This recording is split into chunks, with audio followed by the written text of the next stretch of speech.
Hello दोस्तों, कैसे हैं आप सभी। उम्मीद करता हूं कि आप सभी अच्छे होंगे, अच्छे ढंग से पढ़ाई भी कर रहे होंगे। दोस्तों, मैं आपका सोनू आपका इस चैनल पर स्वागत करता हूं। दोस्तों, आज हम लोग जानेंगे द्विघात समीकरण। द्विघात समीकरण क्या है, जैसे आप बैनर देखे होंगे द्विघात समीकरण, ठीक है जी। तो इससे संबंधित कुछ तथ्यों को हम लोग जानेंगे कि द्विघात समीकरण है क्या, इसका इतिहास क्या है। बहुत सारे बच्चे या कोई भी पूछता है कि हम जितने भी सारे 10th क्लास 12th क्लास में पढ़ते हैं, इसका हमारे दैनिक जीवन में उपयोग क्या है। तो उसको भी मैं बताऊंगा कि हमारे दैनिक जीवन में द्विघात समीकरण या जो भी चैप्टर आएंगे उसका महत्व आपको बताएंगे कि उसका दैनिक जीवन में हमारा उपयोग क्या है। उसका द्विघात सूत्र देखेंगे, द्विघात सूत्र को कैसे मतलब याद किया जाए उसका भी ट्रिक बताऊंगा। द्विघात समीकरण को कैसे पहचाने उसको भी बताऊंगा। और सबसे इंपॉर्टेंट और सबसे यूनिक चीज जो मैं बताऊंगा ना, कि वह है आपके लिए कि द्विघात समीकरण को हल करके उसका मूल्य कैसे निकालें। एकदम यूनिक ट्रिक है, आप देखिए वीडियो के अंत तक। अवश्य आपको इससे आप समझ पाएंगे कि कितना आसान तरीका से द्विघात समीकरण को हल किया जा सकता है। आगे देखेंगे मूल्य कैसे निकालते हैं और उसका मूल्य का प्राकृतिक यानी द्विघात समीकरण का प्राकृतिक क्या है उसको भी हम लोग बारी बारी से जानेंगे। सबसे पहले हम लोग जानेंगे कि द्विघात समीकरण क्या है, उसके बाद मैं चलूंगा ऑब्जेक्टिव टाइप क्वेश्चन पर, उसको सॉल्व करा के आपको दिखाऊंगा कि क्वेश्चन को आखिर कैसे बनाया जा सकता है। ठीक है जी। इस एक मिनट थोड़ा सा पहले इसको मैं कर्सर को हटा लूं, जो कर्सर है यहां कर देता हूं। चलिए अब देखिए ठीक है। सबसे पहले हम देखेंगे द्विघात समीकरण है क्या, यानी कि द्विघात समीकरण यहां लिख देते हैं। द्विघात समीकरण, द्विघात समीकरण क्या है। द्विघात समीकरण वह बीजीय व्यंजक, वह बीजीय व्यंजक वह बीजीय व्यंजक या यहां लिख सकते हैं समीकरण, वह बीजीय व्यंजक या समीकरण जिसका क्या जी, जिसका या जिसमें चर क्या जी, चर का अधिकतम घात क्या जी, अधिकतम घात दो हो, उसे क्या कहते हैं, उसे क्या कहते हैं, द्विघात समीकरण कहते हैं। आपको पता है कि द्विघात समीकरण और द्विघात बहुपद में क्या अंतर है, समीकरण और बहुपद में क्या अंतर है आपको पता है। चलिए मैं इसको भी बताऊंगा, क्लियर करूंगा, सब चीज क्लियर करते हुए चलूंगा। आपको मैं बता दूं कि द्विघात समीकरण का व्यापक रूप क्या है। इसका व्यापक रूप बहुत जगह बताऊंगा, व्यापक रूप क्या है। ठीक है जी। ax² bx + c बराबर 0। और वही अगर समीकरण यह क्या है, यह जो है समीकरण है, क्या है जी, यह समीकरण है, द्विघात समीकरण कहते हैं इसको। अगर ax² + bx + c इतना ही लिख कर छोड़ देते हैं तो यह क्या होता, एक बहुपद होता। अगर 0 से तुलना कर दिया जाए यानी बराबर कर दिया जाए तो समीकरण कहलाता है। अगर 0 से क्या किया जाए जी, तुलना न किया जाए तो बहुपद कहलाता है। सबसे पहले मैं एक काम कर लूँ, थोड़ा सा 1 मिनट होल्ड डाउन कीजिएगा। चलिए क्या हुआ जी, ax² bx + c बराबर 0 हो तो क्या कहलाता है जी, समीकरण कहलाता है। याद कीजिएगा, इसको थोड़ा सा माइंड में रखिएगा। समीकरण है, यह क्या है, बहुपद है। यही अंतर, थोड़ा सा बारीक सी अंतर होता है बहुपद और समीकरण में। समझ गए आप, यह क्लियर हुआ आपका कि समीकरण क्या है, बहुपद क्या है। द्विघात समीकरण क्या है, वह बीजीय व्यंजक या समीकरण जिसका चर का अधिकतम घात 2 हो। क्या जी, अधिकतम घात 2 हो, उसे द्विघात समीकरण कहते हैं। इस बात को याद रखिए। इसको क्यों बता रहा हूँ, बार बार इंगित कर रहा हूँ आपको कि जिसका अधिकतम घात 2, इसी से पहचानेंगे कि द्विघात समीकरण का घात 2 है तो द्विघात समीकरण है, नहीं तो द्विघात समीकरण नहीं है। आगे हम लोग चलते हैं। देखिए उसके बाद हम लोग देखेंगे द्विघात समीकरण के इतिहास। आप सुन लीजिए, थोड़ा सा संक्षिप्त में है। द्विघात कहा जाता है कि सर्वप्रथम बेबीलोन वासियों ने, कौन सा, बेबीलोन वासियों ने द्विघात समीकरण को हल किया था। द्विघात समीकरण को हल सबसे पहले किसने किया था, कहा जाता है, ऐसा प्रमाणित नहीं है, कहीं प्रमाण नहीं दिया गया है कि बेबीलोन वासियों ने ही सबसे पहले द्विघात समीकरण को हल किया था, लेकिन प्रमाण सबसे पहले मिलता है, तो मिलता है अपने भारत का प्रमाण मिलता है कि गणितज्ञ ब्रह्मगुप्त ने सबसे पहले द्विघात समीकरण का सूत्र दिया था। क्या दिया था जी, द्विघात समीकरण का सूत्र ब्रह्मगुप्त ने दिया था, याद रखिएगा। लेकिन कहा जाता है कि बेबीलोन वासियों ने सबसे पहले द्विघात समीकरण को हल किया था। वे जानते थे कि कैसे संख्या ज्ञात करना है जिसका योग और गुणनफल दिया हो। याद रखिएगा, संख्या का योग और गुणनफल दिया हो तो उससे क्या करते थे, वह संख्या निकालने में सक्षम थे बेबीलोन वासियों ने। लेकिन उससे पहले यूक्लिड के गणितज्ञ, उससे पहले नहीं, उसके बाद एक चर्चा आती है कि यूनानी गणितज्ञ यूक्लिड ने लंबाई ज्ञात करने के लिए ज्यामितीय विधि विकसित किया जिसे द्विघात समीकरण कहा जाता था। उसके बाद श्रीधराचार्य आए जो 1050 ईस्वी में, उन्होंने पूर्ण वर्ग विधि से द्विघात समीकरण को हल किया। इसकी चर्चा जो है ना, भास्कर 2 उनकी पुस्तक है श्रीधराचार्य की, उनमें उन्होंने इसमें चर्चा किया है द्विघात समीकरण का, ठीक है। उसके बाद अरब वासियों ने इस पर कुछ काम किया है, अरब वासियों जैसे अल ख्वारिज्म थे, उन्होंने भी काम किया था इस पर, ठीक है जी। उसके बाद हम जानेंगे द्विघात समीकरण के सूत्र क्या हैं, द्विघाती सूत्र क्या है। द्विघाती सूत्र याद रखिएगा, द्विघाती सूत्र। द्विघाती सूत्र से पहले मैं बता दूं आपको कि द्विघात समीकरण को पहचानते कैसे हैं या जांच कैसे करते हैं। जैसे मैं इसको मिटाता हूं, ठीक है जी, याद कर लीजिएगा इसको।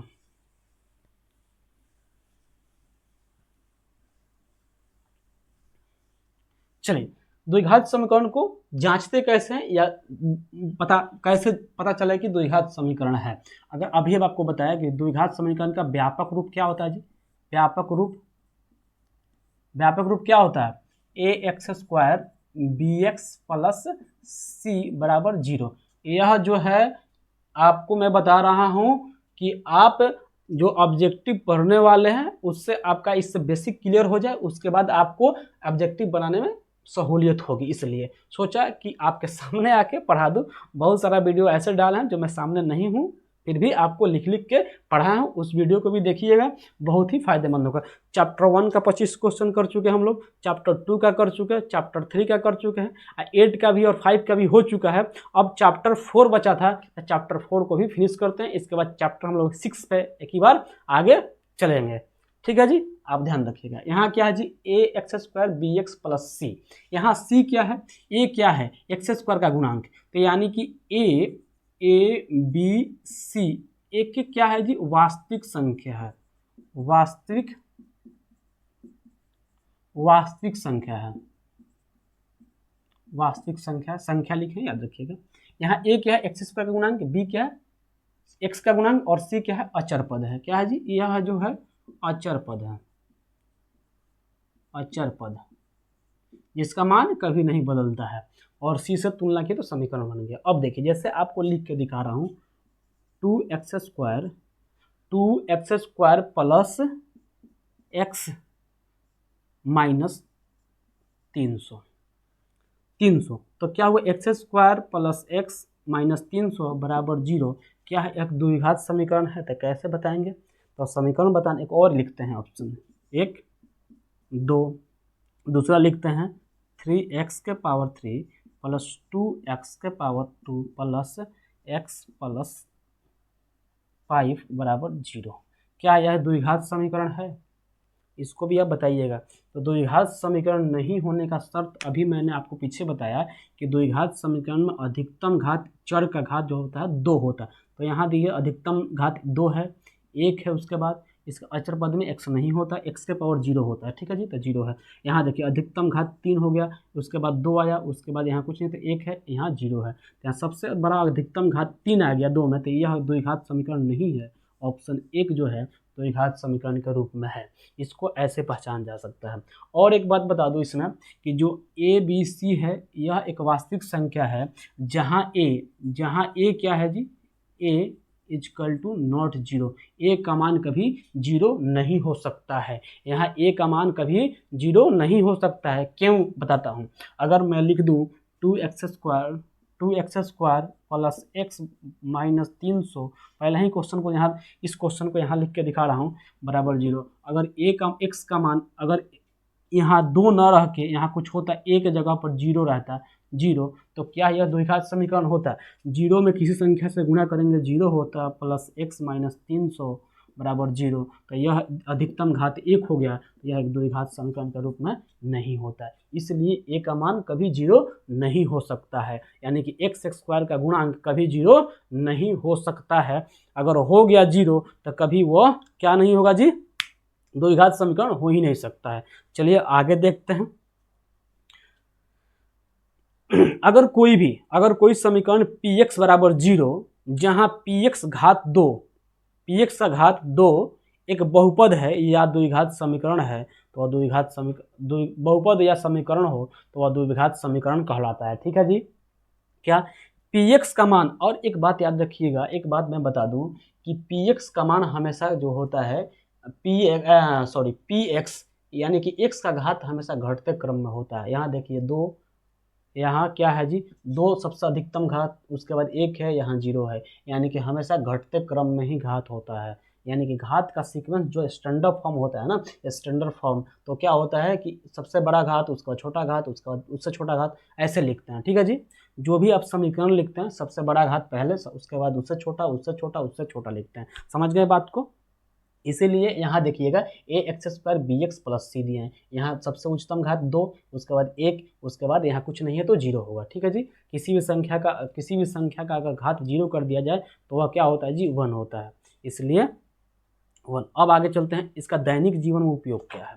अब बोलिएगा कि सर आपने बताया कि इसका दैनिक जीवन में उपयोग क्या है, तो सबसे अंतिम में इसको बताऊंगा दैनिक जीवन में उपयोग क्या है। आप सबसे पहले सब चीज़ पढ़ लीजिए, उसके बाद मैं बताऊंगा दैनिक जीवन में उपयोग। ठीक है। चलिए इसको मैं मिटाता हूं, आप समझ गए जांच करना, जांच कैसे करेंगे। अब बताते हैं द्विघाती सूत्र क्या होता है। ठीक है जी। द्विघाती सूत्र को सबसे पहले किसने बताया था जी, सूत्र किसने दिया था, तो सूत्र सबसे पहले ब्रह्मगुप्त ने दिया था। ठीक है जी। तो द्विघाती सूत्र होता क्या है, यहाँ लिखते हैं, द्विघाती सूत्र जिसे कहते हैं क्वाड्रेटिक फार्मूला। क्या कहते हैं जी, क्वाड्रेटिक फार्मूला। लिख देते हैं QUADRACIT, क्वाड्रेटिक फार्मूला। फार्मूला होता क्या है जी, होता है यानी कि x का मान निकालना हो तो -b plus minus root under b² minus 4ac बट्टा में 2a होता है। याद रखिएगा क्या होता है जी, यहाँ देखिएगा होता क्या है, b², इसको ब्लैक पेन से राउंड कर देता हूँ। क्या होता है जी, x बराबर -b plus minus root under b² minus 4ac by 2a। द्विघाती सूत्र क्या होता है, याद कीजिएगा x बराबर -b plus minus root under b² minus 4ac by 2a। आप इसको ऐसे भी लिख सकते हैं, आपको पता है कि x बराबर -b plus minus root under d बटा 2 है, तो यहाँ d कहाँ से लिख दिए सर आप, तो d यहाँ से लिख दिए हैं। d लिखें कि आपको d निकालने का सूत्र होता है b² minus 4ac, b² minus 4ac, यानी कि विवेचक जो निकालते हैं ना, डिस्क्रिमिनेंट, तो क्या होता है b² माइनस 4ac, इसलिए यहाँ d लिख दिया। ठीक है, इसको भी आप याद रखिएगा, थोड़ी सी छोटी सी बात है। ठीक है जी, इसको याद रखिएगा। ठीक है, x बराबर -b plus minus root under d by 2 है, इसको भी आप याद रखेंगे। अब चलते हैं मूल की प्रकृति क्या होता है, मूल का प्रकृति कैसे निकालते हैं, यहाँ देखिएगा मैं बताता हूँ आपको। यह द्विघाती सूत्र समझ गए, अब मैं मूल की प्रकृति बताता हूँ।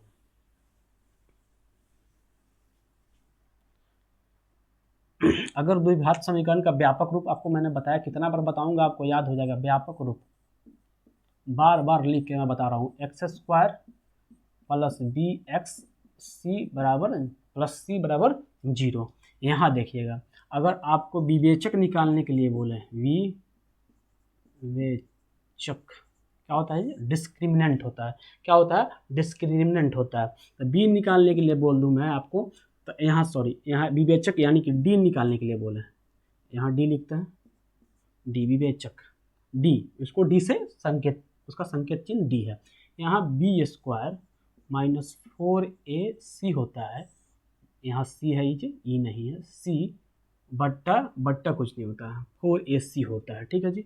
B square minus 4ac, D निकालने के लिए बी स्क्वायर माइनस 4ac आप कह सकते हैं। अब इसके बाद देखिएगा यहाँ कि अगर कभी कभी क्या होता है, डी का मान कभी हो सकता है कि डी का मान 0 से बड़ा आ जाए। क्या होगा जी? 0 से बड़ा आ जाए, 0 से बड़ा आ जाए। कभी होगा कि डी का मान 0 से 0 के बराबर आ जाए, बराबर पहले बराबर आ जाए। कभी डी का मान क्या होगा? 0 से छोटा आ जाए, यही ना होगा जी। कभी 0 से छोटा आ जाए, कभी 0 से बराबर आ जाए और 0 के से बड़ा आ जाए। समझ रहे हैं बात को? क्या होगा यहाँ? कभी डी का मान 0 से बड़ा, यहाँ लिख दें 0 से 0 से बड़ा डी का मान, ठीक है जी। यहाँ लिख दें 0 के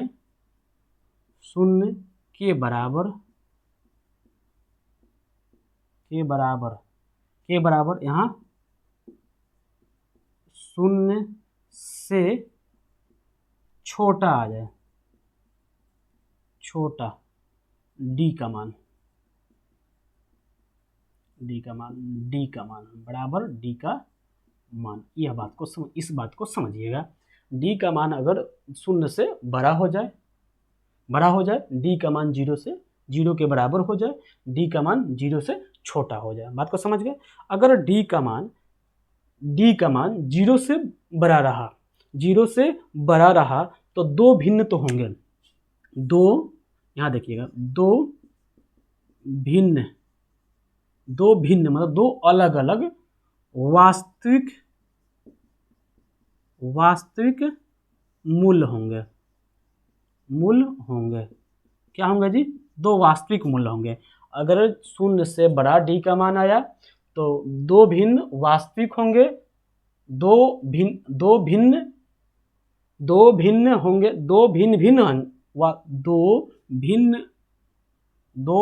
वास्तविक मूल्य होंगे। यहाँ भिन्न वास्तविक मूल्य होंगे।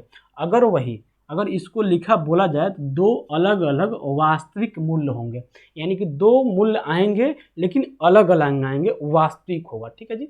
अगर 0 के बराबर हो जाए, अगर डी का मान 0 के बराबर हो जाए तो दो मूल्य होगा। क्या होगा जी? दो वास्तविक मूल्य, यहाँ वास्तविक पहले लिखते हैं, दो वास्तविक मूल्य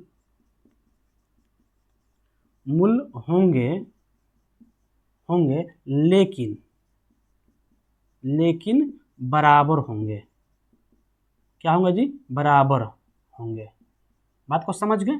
दो वास्तविक मूल्य होंगे। क्या होंगे जी? दो वास्तविक मूल्य होंगे लेकिन बराबर होगा। अब देखिए यहाँ इसका थोड़ा सा खेला है।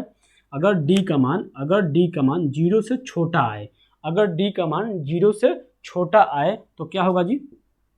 डी का मान तो कोई मूल्य, क्या होगा जी? कोई वास्तविक मूल्य नहीं होगा। यहाँ देखिए, कोई वास्तविक मूल्य नहीं होगा।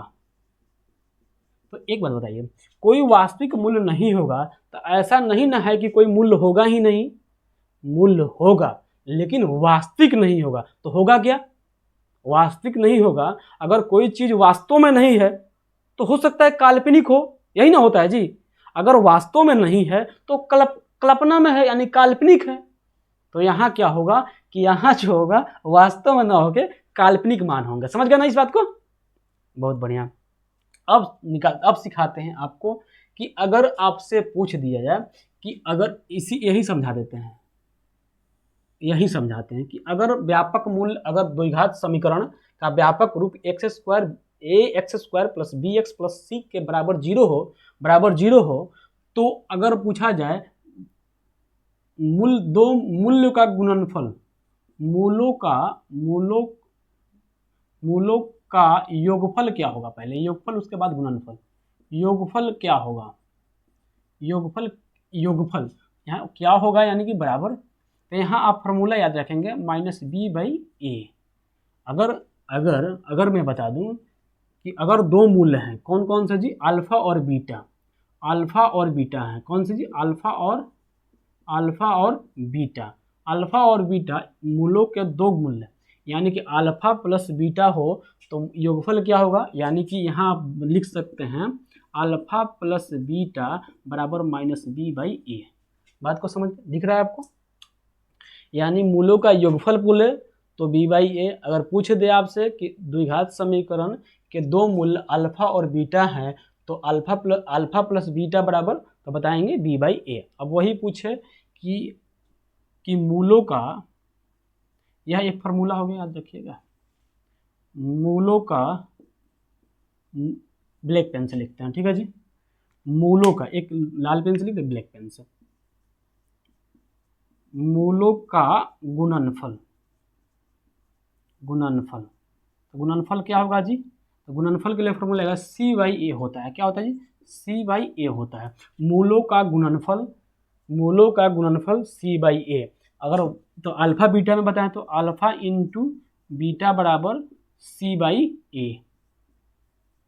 ठीक है जी। इस फार्मूला को याद रखिएगा, थोड़ा सा जहन में इसको याद रखना है, ठीक है जी। थोड़ा सा इंक में डाल देता हूं, तब तक आप इस फार्मूला को नोट डाउन कीजिए, ठीक है जी। यहाँ तक इंक में पहले तो कोई बात नहीं, बाद में डालेंगे। चलिए समझ गए इतना, आप स्क्रीनशॉट भी ले सकते हैं, ठीक है। चलिए इसको मिटाते हैं। अब हम लोग चलेंगे अपने ऑब्जेक्टिव टाइप क्वेश्चन पे, उसके बाद समझेंगे वहाँ बहुत सारी बातें। हाँ, तो आपको मैं बताने वाला था कि इस जाने से पहले मैं बता दूं कि इसका दैनिक जीवन में उपयोग क्या है, द्विघात समीकरण का। तो बाबू आपको पता है, अगर आपसे बोल दिया जाए कि जैसे आप सिविल इंजीनियरिंग की तैयारी कीजिएगा तो आपसे बोल दिया जाए कि एक ऐसा घर बनाओ जिसकी लंबाई चौड़ाई से दो गुने से, चौड़ाई से दो गुनी से एक ज़्यादा हो, मतलब अगर चौड़ाई x मीटर हो तो चौड़ाई x मीटर हो तो लंबाई 2x मीटर प्लस 1 हो, और उसका क्षेत्रफल दे दिया हो कि आपको बताता हूँ, जैसे आपको इस ज़मीन ऐसा टुकड़ा है, ठीक है जी, ज़मीन का एक टुकड़ा है, और बोला जाए कि इसका एरिया जो है 300 मीटर है। अगर इसकी चौड़ाई, इसकी चौड़ाई अगर इतना x लेना है तो लंबाई 2x प्लस 1 होना चाहिए। यानी कि अब मैं तो आपको यहाँ सरल शब्दों में समझा दे रहा हूँ, लेकिन क्वेश्चन बोलता कि किसी किसी फील्ड का या एरिया का क्षेत्रफल जो है 300 मीटर है, और एक ऐसा बिल्डिंग बनाना है जिसकी चौड़ाई लंबाई से दो गुने, चौड़ाई से दो गुनी हो, लंबाई प्लस एक ज़्यादा हो, ठीक है। या आपसे बोल दिया जाए कि आप क्लास में हैं या अपने परिवार में हैं, आपको टॉफ़ी दे दिया जाए, दो बहन भाई हैं, आपको टॉफ़ी दे दिया जाए और कहा जाए कि कुल टॉफ़ी जो है 45 है, कुल टॉफ़ी 45 है। अगर 5-5 टॉफ़ी कम कर दिया जाए, 5-5 टॉफ़ी कम कर दिया जाए तो उन संख्याओं का गुणनफल 324 हो जाएगा। तो बताइए कि दोनों भाई बहन के पास कुल टॉफ़ी, यानी कि प्रत्येक के पास कितने टॉफ़ी हैं। समझ गए बात को। इसका उपयोग क्या है, अगर आप दो भाई बहन हैं, आपके पास कुल 45 टॉफ़ी दे दिया गया है, 45। अगर कहा गया दोनों को बांट दिया गया और बांटने के बाद 5-5 टॉफ़ी कम करते हैं, तो उन कम करने के बाद जो संख्या आएगा उसका गुणनफल 324 है। तो बताइए उन दोनों भाई बहनों के पास कितने कितने ट्रॉफियाँ थी या है, ठीक है जी।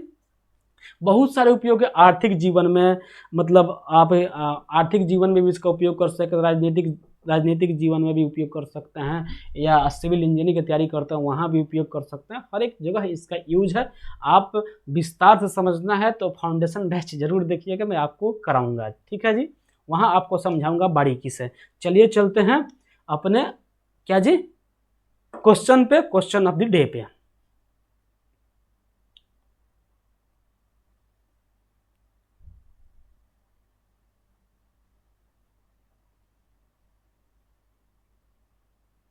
क्वेश्चन दिखेगा आपको, क्वेश्चन दिखा, क्वेश्चन दिख गया।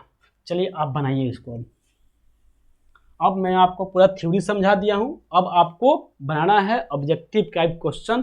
क्वेश्चन है, आप याद है निम्नलिखित में से कौन सा द्विघात समीकरण है। तो अब द्विघात समीकरण निकालने के लिए ऑप्शन ए दिया है 2x + 3 = 0। क्या है जी, ऑप्शन ए है। ऑप्शन बी क्या है, यहाँ समझाने के लिए लिख रहा हूँ एक question, x² - 2x + 1, 2x + 1 = 0। Option 3 है, क्या है जी, x³ + x = 0। चौथा ऑप्शन है x/3 + 4 = 0। ठीक है जी। अब देखिए यहाँ आपको मैंने बताया कि अगर द्विघात समीकरण को देखना है तो सबसे पहले घात, अधिकतम घात क्या होगा जी, अधिकतम घात कितना होना चाहिए, अधिकतम घात कितना होना चाहिए, 2। क्वेश्चन आपको दिख रहा है जी,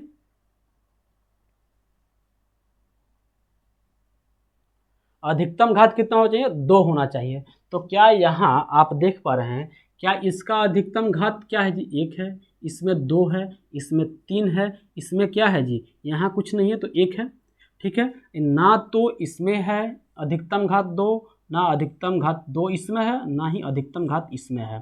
तो आप बात कहेंगे कि सर ऑप्शन बी में अधिकतम घात 2 है और सीक्वेंस में है 2, 1 कुछ नहीं है तो 0 और बराबर में 0 है। ठीक है जी, तो यह क्या हुआ जी, option B is the correct answer. इसमें भी क्वेश्चन में भी मैं दाग मार देता हूं कि ऑप्शन क्या है जी, कि option B is the correct answer. समझ गए जी, यहाँ देखिए ऑप्शन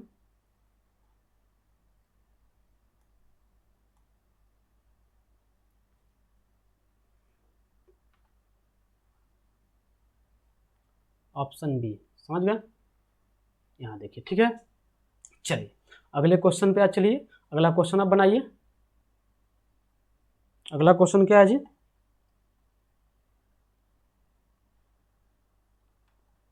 अगला क्वेश्चन दिख रहा है आपको, अगला क्वेश्चन दिख रहा है आपको, क्वेश्चन क्या है, क्वेश्चन खूब बढ़िया से दिख रहा है आपको।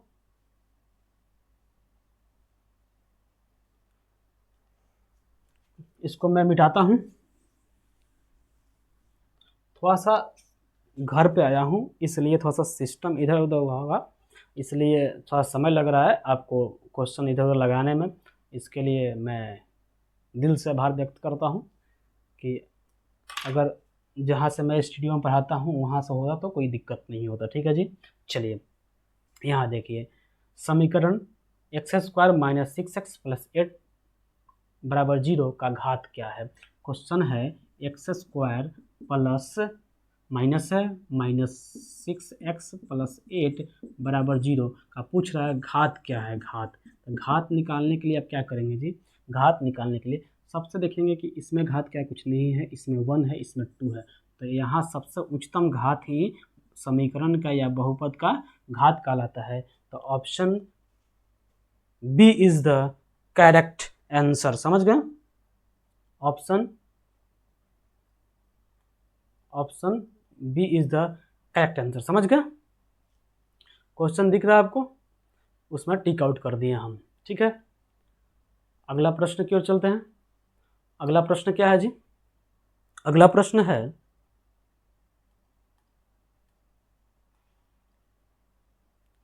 द्विघात समीकरण के मूलों की अधिकतम संख्या कितनी हो सकती है। यहाँ एक और कंसेप्ट आपको मैं बताता हूँ कि द्विघात समीकरण के अधिकतम कितने मूल हो सकते हैं, या किसी भी समीकरण, द्विघात समीकरण हो या त्रिघात समीकरण हो या कोई भी समीकरण हो, अगर घातों की संख्या और यहाँ लिखते हैं मूलों की संख्या, क्या जी, मूलों की संख्या।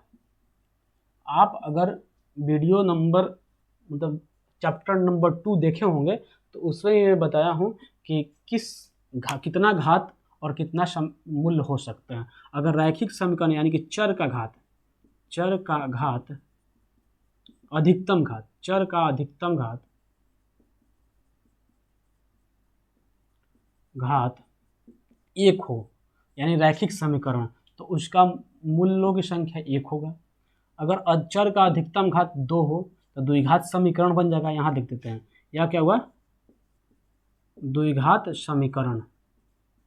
तो द्विघात समीकरण जब हुआ तो उसका घात, अधिकतम घात क्या हुआ, दो। तो दो घात हो तो दो मूल्य होंगे, क्या होंगे, दो मूल्य होंगे। ठीक है जी। अगर त्रिघात बहुपद यानी कि अधिकतम घात तीन हो तो उसका तीन मूल्य होंगे, सॉरी तीन मूल होंगे, क्या होंगे जी, तीन मूल होंगे। अगर चार घात हो तो चार मूल होंगे, पांच घात हो तो यहाँ चार मूल होंगे, और पांच घात हो तो पांच होंगे। अगर ऐसे ही n घात हो तो n क्या होगा जी, मूल्य होगा, क्या होगा, n मूल्य हो जाएगा। समझ गए। अगर n घात हो, क्वेश्चन हटा दे, क्वेश्चन दिख रहा है आपको बीच में, देखिए, अगर घातों की संख्या और मूलों की संख्या दिया है, अगर घात अधिकतम घात एक है तो मूलों की संख्या एक होगा। अगर अधिकतम घात दो है तो दो मूल की संख्या होगा। अगर अधिकतम घात तीन है तो क्या होगा जी, तीन मूल हो जाएंगे। चार है घात तो चार मूल होंगे, पाँच है तो पाँच मूल हो जाएंगे। अगर ऐसे ही बढ़ते बढ़ते n घातों की संख्या n है तो मूलों की संख्या भी n हो जाएगा। आप इस बात को समझ रहे हैं जी, हैं? आप इस बात को समझ पा रहे हैं, यहाँ तक की बातों को आप समझ पा रहे हैं या नहीं, मुझे कमेंट बॉक्स में बताएं कि सर आप जो क्वेश्चन करा रहे हैं इससे बहुत सारा कंसेप्ट क्लियर हो रहा है या नहीं हो रहा है। ठीक है जी। चलिए, तो इसका आंसर क्या होगा जी, इसका आंसर क्या, क्वेश्चन दिखाते हैं आप, इसका आंसर क्या होगा। तो इसका आंसर जो होगा, ऑप्शन क्या होगा जी, B. Option B is the correct answer. क्या होगा जी, ऑप्शन बी।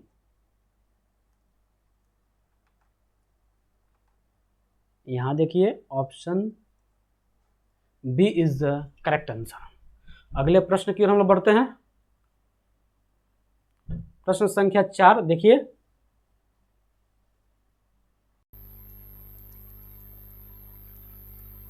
चलिए क्वेश्चन नंबर 5 हम लोग देखते हैं। क्वेश्चन है, समीकरण एक्स स्क्वायर माइनस 25 बराबर 0 के मूल्य हैं। तो देखिए भाई, ऐसे प्रश्न जब आपको दिखे ना तो आप एक ही बात को समझिएगा। बात, थोड़ा सा प्रश्न को इधर करते हैं, एक मिनट रुकेंगे आप। अब सही है। प्रश्न है, समीकरण एक्स स्क्वायर माइनस 25 बराबर 0 के मूल्य हैं। क्वेश्चन को देखिए, जब भी ऐसा प्रश्न आपको जब देखने के मिले, जैसे एक्स स्क्वायर माइनस 25, क्या जी, 25 बराबर 0, तो आप क्या कीजिएगा ना कि एक्स स्क्वायर बराबर 25 बराबर किधर लगा, तो माइनस हटा प्लस आ गया। ठीक है जी। अब x बराबर रूट अंडर, जब स्क्वायर हटेगा तो रूट चढ़ेगा इधर, रूट तो प्लस माइनस साथ में लेके आएगा रूट, क्या होगा जी, 25। तो x बराबर कभी हुआ एक बार प्लस एक बार माइनस, यहाँ दो बार 5 है 25 स्क्वायर, मतलब इसको हम लिख सकते हैं ऐसे, क्या लिख सकते हैं, रूट अंडर, क्या लिखेंगे जी, रूट अंडर 5 गुने 5 लिख सकते हैं। दो बार 5 है तो रूट का मतलब एक 5 बाहर आएगा। ठीक है जी। आप इस बात को समझते होंगे भली भांति, 10th क्लास में आ गए हैं तो। ठीक है, तो यहाँ क्या हुआ, x के दो मान हो गए, कौन कौन से, एक बार 5 और एक बार -5। ठीक है जी। बस बिल्कुल आसान प्रश्न है, आप इसको ये आ जाए तो समझ लीजिए कि बोनस प्रश्न आ गए हैं, इसको बोनस की तरह ही लेना है। तो आप बोनस प्रश्न को छोड़ के नहीं आएंगे। यहाँ क्या हुआ जी, option A is the correct answer. समझ गए, ये क्या हुआ, सही उत्तर हुआ। समझ पा रहे हैं जी आप, ये क्या हुआ जी, सही हुआ। चलिए अगले प्रश्न की ओर चलते हैं हम। आपको दिख रहा है क्वेश्चन में टिक आउट किए, हाँ भली भांति दिख रहा है आपको।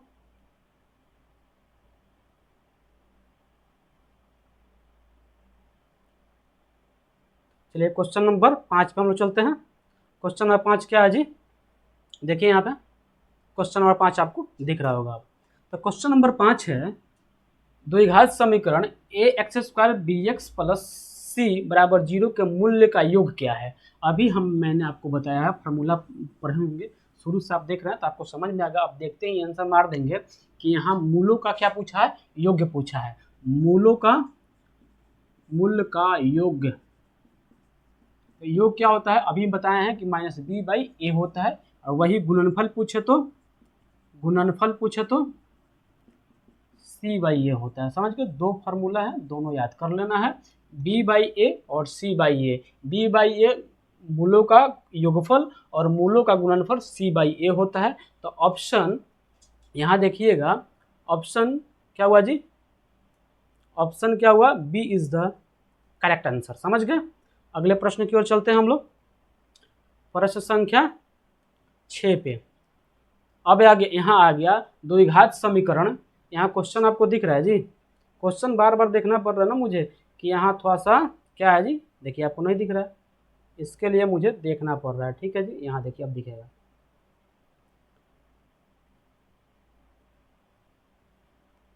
अब ठीक है, अब दिख रहा है आपको। तो यहाँ क्या बताए थे आपको कि मूल, वहाँ पूछ दिया अब मूलों का गुणनफल। तो गुणनफल के लिए आप क्या करेंगे, गुणनफल के लिए अभी मैंने लिखा भी था, बार बार लिखने का कारण है कि आपको याद हो जाए। तो गुणनफल होता है सी बाई ए। समझ गए जी, सी बाई ए होता है। क्या होता है जी, सी बाई ए होता है। दिख रहा है आपको, सी बाई ए। समझ गए। तो ऑप्शन क्या हुआ जी, ऑप्शन सी बाई ए कहाँ है जी, option A is the correct answer इसमें। यहाँ तो ऑप्शन ए हो गया। समझ गए। अगले प्रश्न पे चलते हैं हम लोग, प्रश्न संख्या कौन सा जी, 7। प्रश्न संख्या 7 क्या है, समीकरण एक्स स्क्वायर। अब इसको मैं बारीकी से समझाऊंगा। यहाँ आ गया मेरी कला। मेरी कला क्या है जी, यहाँ अगर कला मैं आपको बताऊं तो देखिए कैसे तोड़ते हैं समीकरण को, इसको मिटाते हैं। अब यहाँ एक बात सीखिएगा कि जब दिया हो समीकरण, क्या दिया है जी, एक्स स्क्वायर प्लस 8x और उसके बाद क्या दिया जी, 16 बराबर 0। अब इसका पूछ रहा है कि मूल्य क्या है, तो मूल्य आपको निकालना है। तो मूल्य निकालने के लिए अब एक तो बात है कि द्विघात समीकरण है तो इसके दो मूल्य होंगे। कितना मूल्य होंगे जी, दो मूल्य होंगे। तो दो मूल्य कौन कौन सा होगा, अब देखिए आपको ना गुणनखंड विधि लगाना है, ना ही आपको क्या नहीं लगाना है जी, नहीं आपको द्विघाती सूत्र लगाना है। आपको मैं बताऊंगा अनुमान से इसको कैसे बना दीजिएगा। ठीक है जी, अनुमान से कैसे बनाइएगा। देखिए यहाँ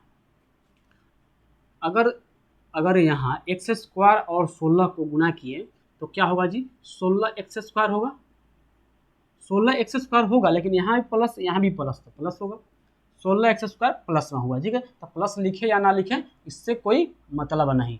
अब इसको 8x को ऐसे तोड़ें, 8x को ऐसे तोड़ें कि जोड़ने और घटाने पर 8x आए और गुणा करने पर 16x स्क्वायर आ जाए। क्या आ जाए जी, जोड़ने, यहाँ ऐसा मान लाएं दो कि जोड़ने और घटाने पर 8x आए और गुणा करने पर क्या आ जाए, 16x स्क्वायर आ जाए। तो देखिए इसको हम लिख सकते हैं 4x और 4x। तो अब देख रहे हैं कि यहाँ भी प्लस है तो यहाँ प्लस लगा दिए, यहाँ प्लस है तो यहाँ ही प्लस लगा दिए। तो एक बात आप समझ गए कि इसके दो मूल्य होंगे, लेकिन क्या होगा अब देखना है। तो यहाँ देखिए जोड़ने पर 4 4 8 और गुणा करने पर प्लस में प्लस आएगा और 4 4 का 16 यानी कि 16 एक्स स्क्वायर भी हो गए। ठीक है जी। अब देखिए यहाँ हुआ प्लस में, तो यहाँ आंसर जब मूल्य निकलेगा ना, यहीं से आप निकाल लीजिएगा। एक्स के दो मान आ गए, मूल्य एक्स के दो मूल्य कौन कौन से, यहाँ प्लस है तो यहाँ माइनस होगा 4, जो है संख्या एक्स के साथ लिख देंगे। यहाँ प्लस है तो यहाँ भी माइनस होगा 4, यानी कि दो मूल्य आ गए -4 और -4। Option B is the correct answer. समझ गए, न इसमें फॉर्मूला लगाए हैं, न ही इसमें कोई द्विघाती सूत्र लगाए हैं। आप अनुमान से ऐसे ही तोड़ के बना सकते हैं। ऐसे इजी प्रश्न ही पूछे जाते हैं एग्जाम में, ऑब्जेक्टिव में। क्योंकि ऑब्जेक्टिव का क्वेश्चन अगर ऑब्जेक्टिव टाइप में ना पूछे तो फिर क्या मतलब रहा एक नंबर का। ठीक है जी, चलिए अगले प्रश्न पे चलते हैं। ऐसा प्रश्न भी आएंगे, आपको मैं सिखाऊंगा कि आगे अगर 2, 3 यानी कि एक एक्स स्क्वायर का गुणांक हो, अगर यहाँ अगर ज़्यादा गुणांक होता तो इसको क्या करते हैं, ऐसे ही लिख देते हैं कि और भी कुछ करते हैं। तो आगे देखिए मैं बताता हूँ। क्वेश्चन नंबर कितना हो गया जी? अच्छा इसमें टिक आउट कर दें। हाँ देखिए इसमें क्या हुआ जी, ऑप्शन नंबर बी। क्या हुआ जी? Option B is the correct answer. समझ गए? चलिए अगले प्रश्न की ओर चलते हैं। प्रश्न संख्या 8। प्रश्न संख्या 8 है, इसको मिटा देना। देखिए तब तक मैं पढ़ के बताता हूँ उसके बाद। समीकरण x square minus 3x minus 4 के मूल्य हैं। देखिए आगे इसको भी बनाते हैं इसी टाइप पे। एक्स स्क्वायर माइनस क्या है जी, 3x और माइनस 4 बराबर 0। कोई दिक्कत? सेम क्वेश्चन उतारे हैं अभी तक। अब देखिए अभी मैंने बताया कि इन दोनों का गुणनफल यानी कि एक्स स्क्वायर का गुणनफल और माइनस 4 का गुणनफल, यहाँ देखिए माइनस 4 है और यहाँ क्या है एक्स स्क्वायर प्लस में, तो आएगा यहाँ माइनस में, माइनस 4x स्क्वायर आ गया। अब बताइए यहाँ हमको 3 मंगाना है, इसको कैसे तोड़ें कि गुणा करने पर माइनस 4x स्क्वायर आ जाए और जोड़ने घटाने पर माइनस 3 आ जाए। यह क्या है जी, माइनस 3 टोटल है, ठीक है जी, माइनस 3 आ जाए। अब देखिए इसको हम लिख सकते हैं क्या जी, माइनस 4x और केवल x ओनली 1x घटा दें। क्या जी, इसमें मतलब घटाना यानी कि जोड़ दें, यानी कि माइनस 4 में प्लस 1 जोड़ेंगे तो माइनस 3 आ जाएगा। आ गया। अब देखिए गुणा करते हैं, 4 माइनस 4 और प्लस x यानी कि 1 है, तो गुणा किए तो माइनस 4 और x में x से गुणा किया माइनस 4x स्क्वायर आ गया। गुणा करने पर भी आ गया और जोड़ने पर भी आ गया। अब देखिए अभी मैंने बताया कि आप यहीं से निकाल सकते हैं x के मान। x के मान यहाँ माइनस है तो यहाँ प्लस के साथ 4 आएगा और यहाँ प्लस है तो माइनस के साथ 1 आएगा, ठीक है जी। x के साथ प्लस 1 है तो माइनस 1, यहाँ प्लस माइनस में है तो यहाँ प्लस में 1, ठीक है जी। यही हो गए दो मूल्य, x के मान आ गए, यानी कि क्या होगा जी, माइनस प्लस 4 और माइनस 1, यानी कि ऑप्शन 8 का क्या हुआ जी, option A is the correct answer, plus 1 और माइनस 1, ठीक है जी। समझ गए? अगले प्रश्न की ओर चलते हैं हम लोग। प्रश्न संख्या 9। 25 प्रश्न कराएंगे, उसमें आपका सारा कंसेप्ट क्लियर न हो गया तब बताइएगा। द्विघात समीकरण के मूल्यों का प्रकृति का निर्धारण करें। निर्धारण करता है, करे नहीं करता है। अब बताइए कि अब यहाँ दिया है कि क्या, यहाँ देखिए यही क्वेश्चन बताते हैं आपको कि क्या x यानी कि प्रकृति का निर्धारण करता, प्रकृति का निर्धारण ए करता है, नहीं करता है। बी का मान करता है, यानी कि व्यापक रूप क्या होता है इसका, व्यापक रूप, यहाँ ए का व्यापक रूप क्या होता है आपको दिख रहा है जी, ए का व्यापक रूप यहाँ लिखते हैं, होता है व्यापक रूप A x square plus B x plus में सी बराबर 0 होता है। क्या ए का मान निर्धारित करता है, डी मतलब प्राकृतिक तो नहीं करता है। ए बी का मान करता है, नहीं करता है। क्या सी का मान करता है, नहीं करता है। ऑप्शन डी इसमें जो है वही विकल्प सही है, यानी कि विवेचक जो है, विवेचक वही प्राकृतिक का निर्धारण करता है, वही न डी है जी, वही डी है। समझ गए बात को?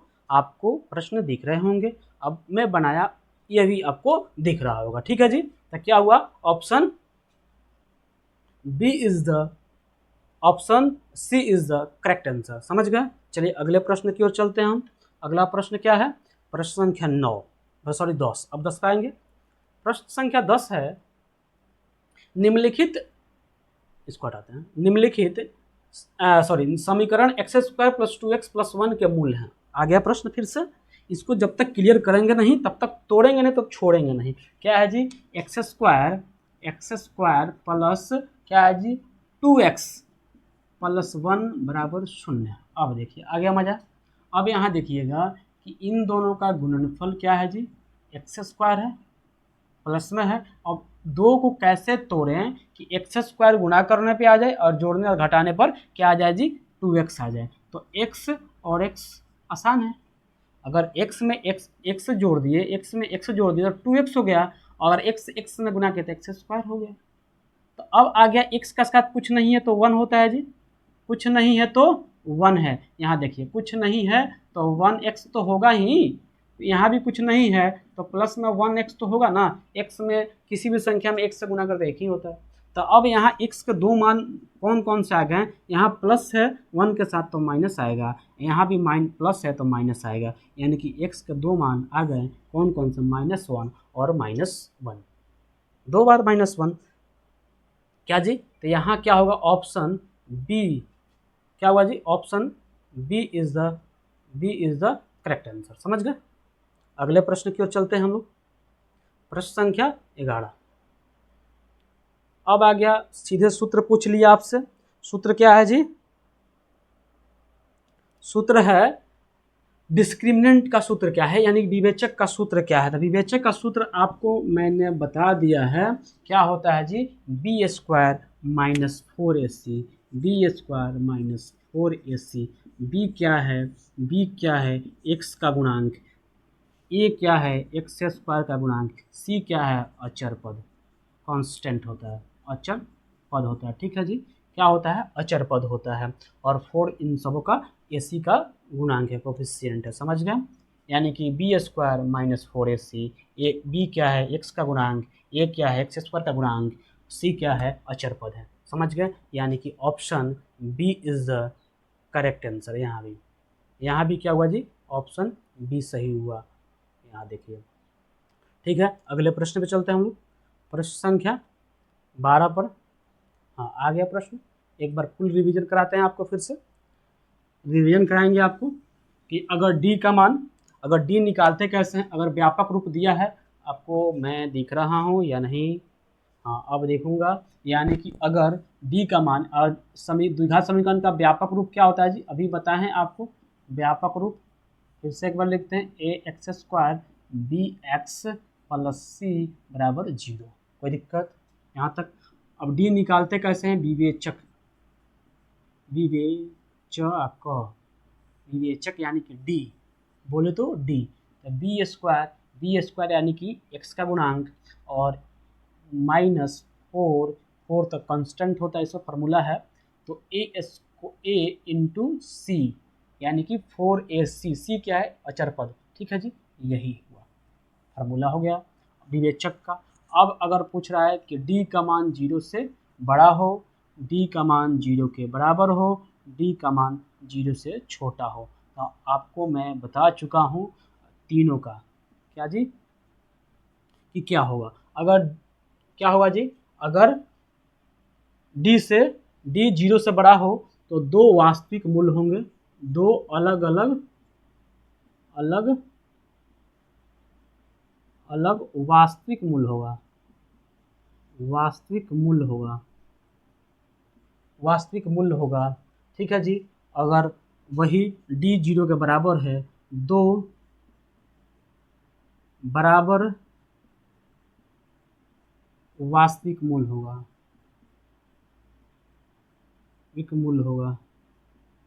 अगर ई है, डी बराबर, डी 0 से छोटा हो तो क्या होगा, कोई वास्तविक मूल्य नहीं होगा, तो वास्तविक तो नहीं होगा तो क्या काल्पनिक भी नहीं होगा, तो काल्पनिक होगा, क्या होगा जी, काल्पनिक होगा, क्या होगा, काल्पनिक होगा, काल्पनिक होगा। समझ गए यहाँ, अगर डी 0 से बड़ा हो तो दो अलग अलग वास्तविक मूल्य होंगे, अगर डी 0 के बराबर है तो दो बराबर वास्तविक मूल्य होंगे, अगर डी 0 से छोटा है तो कोई वास्तविक मूल्य नहीं होगा, तो क्या होगा जी, काल्पनिक होगा, यानी कि ऑप्शन इसका क्या होगा, तो ऑप्शन इसमें होगा, option C is the correct answer. कहाँ गया जी, हाँ देखिए यहाँ ऑप्शन क्या हुआ जी, option C is the correct answer, ठीक है, आप समझ गए बात को। चलिए अगले प्रश्न की ओर चलते हैं, इन सब चीज़ों को आप याद कर लीजिएगा एक बार, जो भी है, ठीक है, इसको मैं मिटाता हूँ, तब तक आपके पास क्वेश्चन लगा देता हूँ। क्वेश्चन नंबर 13, क्वेश्चन नंबर 13 आप देखिए, क्वेश्चन बोल रहा है आपसे, इसको मिटा दे, मैं इसको मिटाता हूँ,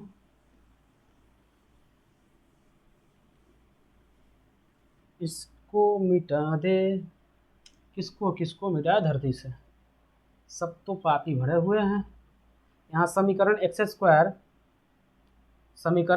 स्क्वायर प्लस 3x प्लस 2 बराबर 0 के मूल्य हैं। अब आ गया क्वेश्चन मूल्य तो कितना बार बता चुके ना जी, कोई बात नहीं, रिवीजन करते रहिए। यहाँ भी आपको आ गया है समझ में तो रिवीजन कीजिए, नहीं आया समझ तो पीछे से वीडियो देखते आइए। ठीक है, एक्स स्क्वायर प्लस क्या है जी 3x प्लस 2 बराबर 0। अब इन दोनों का गुणनफल एक्स स्क्वायर होगा, इन दोनों को कैसे तोड़े कि 3 आ जाए और गुणा करने पर क्या आ जाए जी, गुणा करने पर एक्स स्क्वायर आ जाए, तो क्या होगा जी 2x, अब प्लस में यहाँ पे प्लस में 1x, यानी कि x ही रहे तो 1x मान लेते हैं, क्या जी कुछ नहीं है तो m1 है, प्लस में होगा। तो x के कितना मूल्य यहाँ देखिए, जोड़ने पर 3x और गुणा करने पर 2x स्क्वायर आ गया। ठीक है जी, अब देखिए तो x का मान क्या होगा जी, यहाँ प्लस में है तो यहाँ माइनस में। अगले प्रश्न से इससे भी जल्दी बनाने का ट्रिक सिखाऊंगा आपको कि जल्दी कैसे उड़ाएंगे। ठीक है जी, इतना लिखने की आवश्यकता नहीं होगा। ठीक है, -2, अब यहाँ जी क्या होगा जी दूसरा -1, तो -2 और -1 इज द करेक्ट आंसर, यानी कि ऑप्शन 13 का ऑप्शन ए सही होगा। समझ गए ना, ऑप्शन ए सही होगा। चलिए अगले प्रश्न पे चलते हैं हम। प्रश्न संख्या 14 आपके सामने लगाता हूँ, देखिए क्वेश्चन आ गया। यदि क्वेश्चन दिख रहा है, बड़ा क्वेश्चन है, जो लगाया फंड ना गलती लगा दिया। हाँ, यदि विवेचक d बराबर 0 तो द्विघात समीकरण के मूल्य हैं। अगर अभी मैंने बताया कि जब दो, अब देखिए यहाँ ऑप्शन से क्लियर करते हैं आपको, और दो वास्तविक और भिन्न होंगे, वास्तविक और भिन्न होगा कब, जब d क्या होगा जी, d बड़ा हो 0 से, वास्तविक और समान मूल d बराबर होगा 0 से, काल्पनिक कब होगा, d 0 से छोटा हो, और कोई मूल तो होता ही नहीं है, ऑप्शन ऐसे ही कट गया। तो यहाँ d बराबर 0 दिया है, तो option B is the correct answer. समझ गए, option B is the correct answer. समझ गए, अगला प्रश्न में चलते हैं। इस टाइप के प्रश्न कर चुके हैं, समझा चुके हैं आपको, बारीकी से आप समझ गए। अब जल्दी जल्दी करेंगे क्वेश्चन को। अब आ गया, देखिए आप बोला था मैंने कि इस टाइप का अगर प्रश्न आएगा तो मैं आपको जल्दी से जल्दी करना सिखाऊंगा, तो वादा के मुताबिक मैं आपको जल्दी से जल्दी करना सिखा दे रहा हूँ। एक्स स्क्वायर क्या है जी -8x और प्लस में 15 बराबर 0, तो आप ऐसे तोड़ सकते हैं। इसको कैसे तोड़ेंगे, तो तोड़ सकते हैं 3x अब 5x 8 हो गया, और गुना करने पर 15 भी होगा। ठीक है जी, तो यहाँ हुआ प्लस ले लेते हैं, यहाँ भी माइनस होगा और यहाँ भी माइनस होगा। ठीक है जी, तब न जाके माइनस माइनस प्लस होगा, तो यहाँ क्या होगा जी x का मान एक बार 3 हो गया, एक बार 5 हो गया, माइनस में है तो प्लस में आ गया ना। वैसे नहीं करेंगे, आप डायरेक्ट ऐसे तोड़ेंगे। ठीक है जी, एक प्रश्न और आता है जो यहाँ इसका एक्स स्क्वायर का गुणांक होता है a, उससे संबंधित प्रश्न पूछे जाते हैं। तो वो अगर प्रश्न आते हैं इसमें अभी सीरीज में, तो मैं उसको भी सिखाऊंगा। नहीं आएगा तो अगले वीडियो में इसको मैं बारीकी से बता दूंगा। समझ गए ना। चलिए प्रश्न आपको दिख रहे होंगे, यस, ये मैं एक बार हट जाता हूँ, आप स्क्रीनशॉट भी ले लीजिएगा। ठीक है जी, चलिए अगले प्रश्न की ओर चलते हैं हम लोग। प्रश्न संख्या 16, 25 करना ना, वीडियो बराबर है भाई, लेकिन कोई बात नहीं, आपको तो पूरे बारीकी से समझा भी तो रहा हूँ ना। क्वेश्चन है, हाँ आ गया प्रश्न, आ गए जो मैं बोल रहा था कि यहाँ a का गुणांक हो, यानी कि एक्स स्क्वायर का गुणांक हो, तो इसको कैसे हल करते हैं। देखिए समीकरण 2x², भाई मुझे ऑप्शन पढ़ना नहीं आता, नहीं है ऐसा नहीं है, आता है, लेकिन मैं ऑप्शन नहीं पढ़ता हूँ कि टाइम ज़्यादा लगेगा, इसलिए मैं ज़्यादा से ज़्यादा समझाने पर फोकस यानी कि जोर देता हूँ। ठीक है जी, तो इसलिए आप निश्चिंत होकर वीडियो को देखिए। 2x² माइनस 4x प्लस में क्या है जी 2 बराबर 0 के मूल्य होंगे। तो ऑब्वियसली बात है कि द्विघात समीकरण है तो क्या होगा, दो ही मूल्य होंगे। द्विघात समीकरण है तो क्या होगा जी, दो मूल्य होगा। लेकिन अब देखिए इसका मूल्य ज्ञात कैसे करेंगे। देखिए इन दोनों को गुणा करेंगे तो क्या होगा जी 4x² होगा, अब 4 को कैसे तोड़े कि 4x² आ जाए और जोड़ने घटाने पर 4 ही है। तो देखिए इसको हम लिख सकते हैं, क्या लिख सकते हैं जी, 2x² माइनस में लिखते हैं -2x² माइनस, सॉरी x² नहीं, x -2x, ठीक है जी। -2x जोड़ेंगे तो -4x होगा, गुणा करेंगे माइनस माइनस प्लस 4x² हो जाएगा। अब देखिए तो x का मान क्या होगा जी, अब बोलिएगा क्या सर उस टाइम तो आप जहाँ माइनस था तो प्लस और माइनस था तो प्लस लगा देते थे, तो क्या यहाँ भी वैसे ही होगा? क्या यहाँ भी वैसे ही होगा? आप बताएंगे मुझे, क्या यहाँ भी वैसे ही होगा? तो नहीं, यहाँ जो है, यहाँ देखिएगा कि यहाँ कोफिशिएंट क्या है जी, x² का 2 गुणांक है, तो यहाँ 2 से भाग कर देंगे। क्या करेंगे? 2 से भाग करेंगे, तो 2 एकम 2, 2 एकम 2, यानी कि x के 2 मान आ गए, 1 और 1। ठीक है जी, इस बात को आप समझ रहे हैं कि 1 और 1 इसका मूल्य हुआ, तो इसका आंसर क्या होगा? Option A. क्या हो जाएगा जी? ऑप्शन ए। चलिए अगले प्रश्न में चलते हैं हम लोग। प्रश्न संख्या 17। प्रश्न संख्या 17 है भाई, ये तो कभी क्वेश्चन छोटा लगाता है, कभी बड़ा लगाता है, समझ नहीं आता है क्या है। क्वेश्चन है x² plus x plus 2 plus 1 है। फिर से सुनिएगा, समीकरण x² प्लस x प्लस 1 बराबर 0 के मूल्य का प्राकृतिक क्या होगा। यहाँ मूल्य का प्राकृतिक पूछ रहा है, न कि आप ऐसे भी निकाल सकते हैं। अच्छा, इस समीकरण का मूल्य का प्राकृतिक क्या होता है? आपसे पूछा जाए कि 2x² माइनस 4x प्लस 2 का प्राकृतिक क्या होगा, आप इससे अंदाजा नहीं लगा सकते हैं कि प्राकृतिक क्या होगा? क्या इससे x के मान से, यानी कि मूलों के मान से प्राकृतिक पता नहीं कर सकते? तो आप भी कह सकते थे यहाँ कि इसका भी प्राकृतिक क्या होगा जी, इसका भी प्राकृतिक क्या होगा, इसका वास्तविक मान तो होता, वास्तविक और क्या होता जी, बराबर होता, क्योंकि बराबर आया है यहाँ पे, तो आप कह देते ना कि बराबर आता, तो उसको भी आप बना सकते हैं ऐसे भी। लेकिन हम क्या करेंगे यहाँ पे, आप सीधे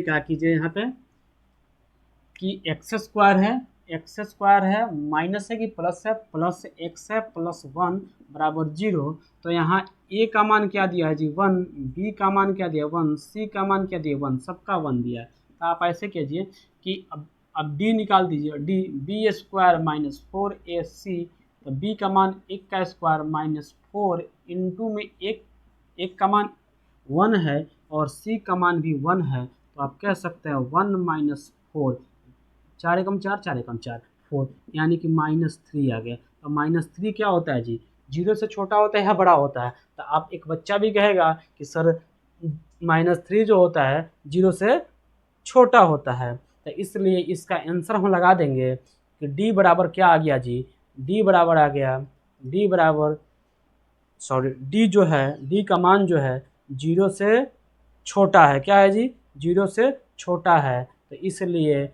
यहाँ काल्पनिक मान होगा, काल्पनिक होगा, वास्तविक तो होगा नहीं, काल्पनिक मान आएंगे। ठीक है जी, क्या आएंगे जी, काल्पनिक मान आएंगे। ठीक है, चलिए अगले प्रश्न की ओर चलते हैं हम लोग। 17 से अब बढ़ते हैं, गाड़ी को खींचते हैं 18 की तरफ। क्वेश्चन नंबर 18 आ गया, समीकरण x² माइनस 16 बराबर 0 के मूल्य हैं। क्या है जी, x² माइनस 16 बराबर 0 के मूल्य हैं। तो आप क्या कीजिए, x² माइनस 16 बराबर 0, इसके मूल्य क्या होंगे? तो x बराबर क्या कर, x² बराबर 16 कीजिए, इस शायद क्वेश्चन आ चुका है, x² माइनस 25 था ना जी, वो क्वेश्चन आप देखे होंगे तो समझ में आया होगा। प्लस में 16, तो x का मान प्लस माइनस रूट अंडर 16, तो 16 में 2 4 आते हैं, तो क्या हुआ जी, प्लस माइनस 4, यानी कि x के 2 मान आ गए, प्लस में 4 और एक माइनस में 4। ठीक है जी, -4 और +4, तो ऑप्शन क्या हुआ जी, यहाँ option C is the correct answer. क्या हुआ, ऑप्शन सी, ऑप्शन सी क्या हुआ, करेक्ट आंसर हो गया। ठीक है, चलते हैं अगले प्रश्न की ओर। आसान प्रश्न था, बेहद आसान। ये प्रश्न ठीक है, इसका मान हम लोग निकाल के दिखाएंगे आपको। ठीक है, क्वेश्चन आपको पूरा दिख रहा है। क्वेश्चन है, यदि समीकरण x² माइनस के एक्स प्लस 9 बराबर 0, के मूल्य समान हो तो क्या जी, के का मान क्या होगा, मूल्य समान यानी कि डी बराबर 0 है।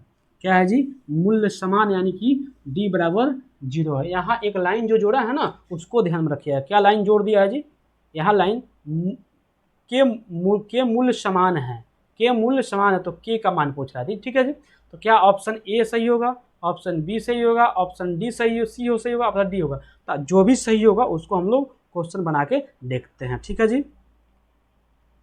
चलिए क्वेश्चन है एक्स स्क्वायर माइनस के एक्स, ठीक है जी, प्लस 9 बराबर 0, और दिया है, क्या दिया है जी, दिया है डी बराबर 0, यानी कि मूल्य समान कब होगा, जब डी का मान 0 के बराबर होगा। तो डी का फार्मूला क्या होता है, बी स्क्वायर माइनस 4ac बराबर 0 होगा। तो इसमें ए क्या हुआ जी, ए क्या हुआ, यहाँ कुछ नहीं होगा तो 1 होता होगा, 1 होता है, होता ना, होता होगा नहीं, होता है।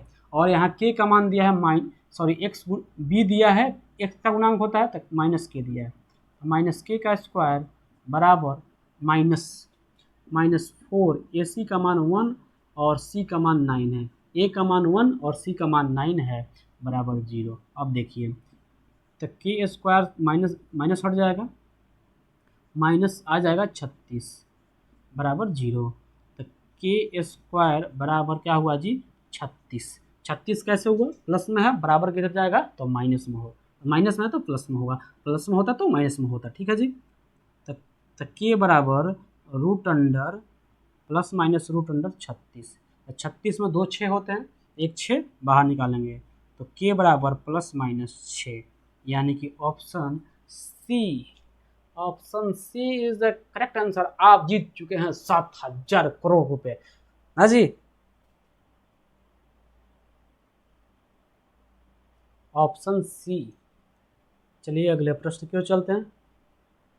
वीडियो लंबा हो रहा है लेकिन कोई बात नहीं, आपको एग्जाम में अच्छा नंबर लाना है तो इसको समझना पड़ेगा।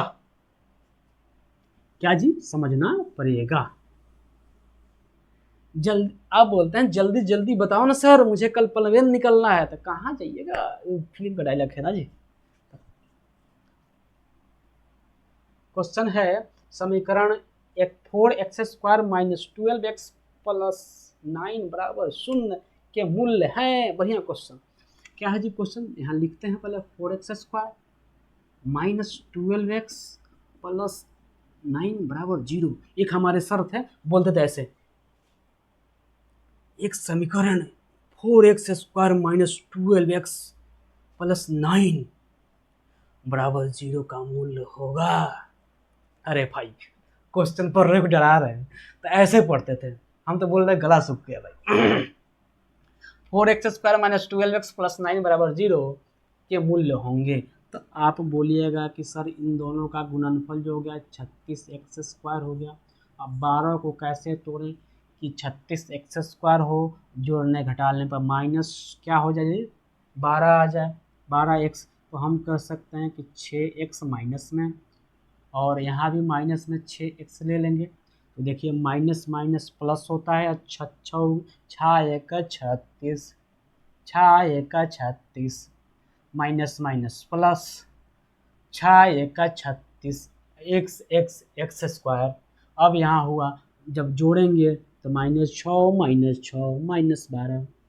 वो कौन था जी, 6 ऐसे ऐसे उड़ा रहा था, 6 हरीश राव एशियन कप में ना जी, हरीश राव का वो रॉफ रुद्र रूप में आया, बुमराह और विकेट उड़ाया, और ऐसे जब प्लेन गिराया नीचे की तरफ, मजा आ गया देख के। और उसके बाद जो तिलक वर्मा ने छक्का लगाया ना हरीश राव के बॉल पे लास्ट में, बंदा सबसे ज़्यादा पीटा है एशिया कप, मतलब एशिया कप ने फाइनल में, एशिया कप में पीटा होगा मुझे नहीं पता, लेकिन एशिया कप का फाइनल में देख रहा था, उसमें सबसे ज़्यादा रन देने वाला जो खिलाड़ी है वही है हरीश राव। भाई लगता है कि भारत का कोई एजेंट है जो जाके एशिया कप जिताने के लिए जाके बॉल डाल रहा था और इतना धुना रहा था, इतना अच्छा पिच खेल रहा था। बैट्समैन के लिए बैटिंग करना बहुत ही कठिन था। भारत जब शायद 13 या 14 रन पे 3 विकेट गिर चुके थे, उसके बाद से जब तिलक वर्मा आए और उसके बाद धोना शुरू किया धीरे धीरे धीरे धीरे, मतलब धीरे धीरे मारे हैं, नहीं बोलते भिंगा भिंगा के मारना, उसको भिंगा भिंगा के धोया है भाई, मजा आ गया देख के। चलिए आते हैं क्वेश्चन, छोड़िए क्रिकेट, क्रिकेट तो आता जाता रहेगा। चलिए यहाँ क्या हुआ जी, अब तो सर आप बता रहे थे कि जो यहाँ x होता है यहाँ प्लस में आ जाता है 6 और यहाँ प्लस में 6 आ जाता है माइनस में, तो क्या आंसर हो गया? नहीं, यहाँ देखिए वो जैसे वहाँ 2 था यहाँ 4 है, तो यहाँ 4 से भाग कर देंगे, x स्क्वायर के गुणांक से 4 से भाग किए, कटा 3 और 2, यहाँ भी 3 और 2, ठीक है जी। यहाँ क्या आ गया, x के 2 मान आ गए, एक 3/2 और 3/2। कोई दिक्कत आपको, कोई दिक्कत जी? यहाँ तक आप यहाँ तक देख पा रहे हैं? उम्मीद है कि आप देख पा रहे होंगे, ठीक है जी, आप यहाँ तक देख पा रहे होंगे। देख रहा है जी, दिख रहा है जी, देख रहा है, दिख रहा है जी।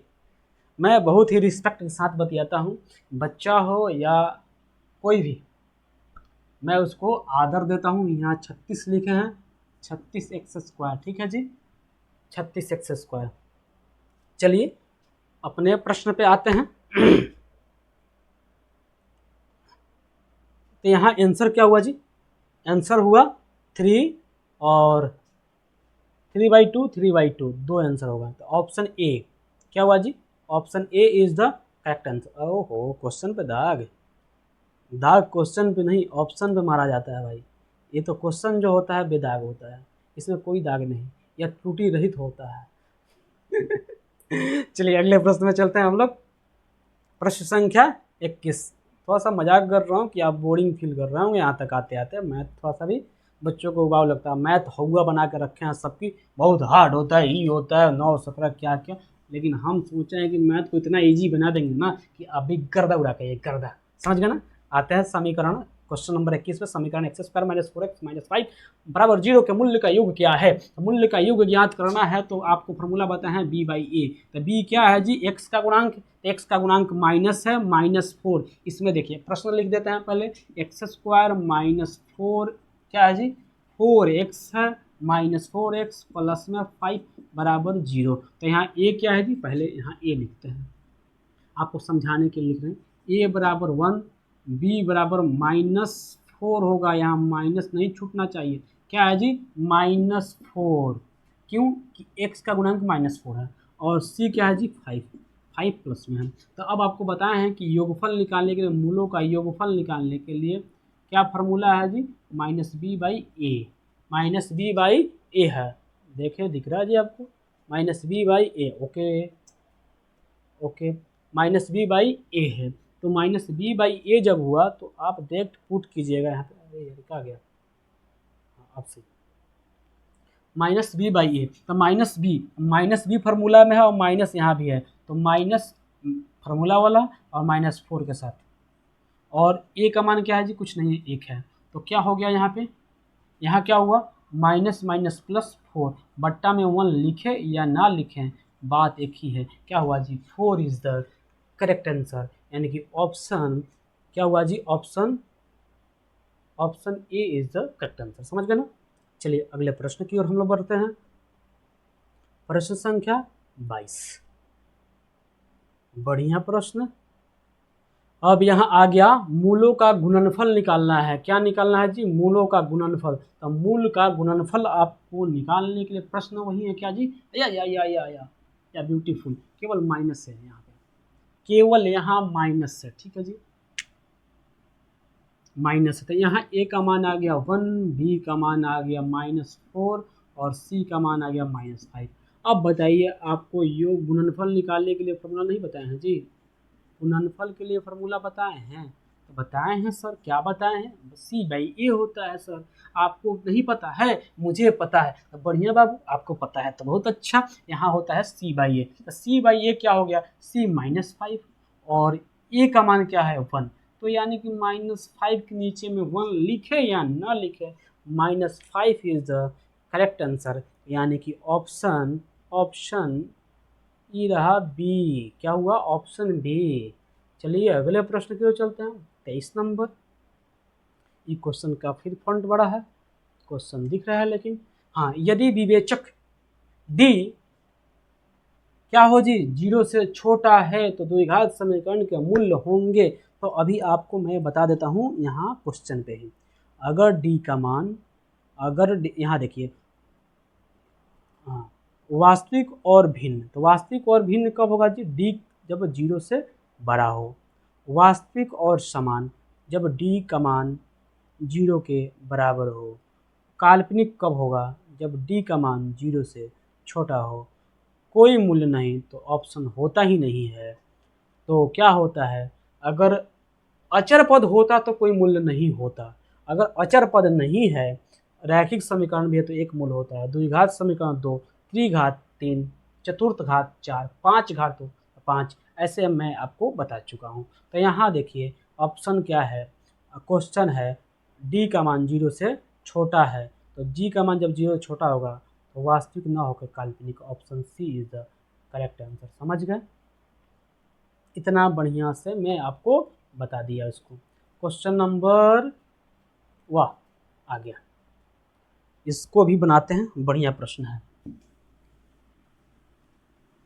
प्रश्न है समीकरण 9x² प्लस 6x प्लस में 1 बराबर 0। तो आपको मैं बता दूं इन दोनों का गुणनफल क्या हुआ जी, 9x²। और इसको कैसे तोड़ें, 3x और 3x में नहीं तोड़ सकते हैं। तो x का मान क्या 3 आ गया माइनस में, और माइनस में 3 आ गया, नहीं, यहाँ 9 है, 9 से भाग करेंगे तो क्या होगा, 9 3 -3/9 -3/9, तो 3 3 का 9, 3 बार में कट गया तो आ गया। x के दो मान आ गए, कौन कौन से जी, -1/3 -1/3। तो आप इसको बता सकते हैं कि इसका जो मूल्य का प्रकृति क्या है, मूल्य का प्रकृति क्या है। क्वेश्चन नंबर 24 का आप मुझे बताइए कमेंट बॉक्स में, इसमें सी में नहीं, कमेंट बॉक्स में, कमेंट बॉक्स सीबी में बताएंगे कि इसका आंसर मूल का समीकरण का प्रकृति क्या है, प्राकृतिक क्या है। ठीक है जी, मूल का प्राकृतिक क्या है बताएंगे। ठीक है, अगले प्रश्न की ओर हम लोग चलते हैं। तो लास्ट आज का आखिरी प्रश्न, प्रश्न संख्या 25। इसका आपको बताइएगा कि पीडीएफ चाहिए या नहीं चाहिए। पीडीएफ चाहिए तो कमेंट बॉक्स में यस लिखकर बताइएगा कि हाँ मुझे पीडीएफ चाहिए सर। तो मैं इस सब का पीडीएफ, इन सब का पीडीएफ क्या करूँगा कि टेलीग्राम चैनल का लिंक दे दूंगा, जिस पे आपको प्राप्त हो जाएंगे विथ आंसर की के साथ। आप पहले आंसर लगाइएगा, उसके बाद जाकर आंसर की मिलाइएगा कि आपका कितना सही हो पाया। ठीक है जी, चलिए अगले प्रश्न पे चलते हैं हम लोग। प्रश्न संख्या क्या जी, 25, आज का अंतिम और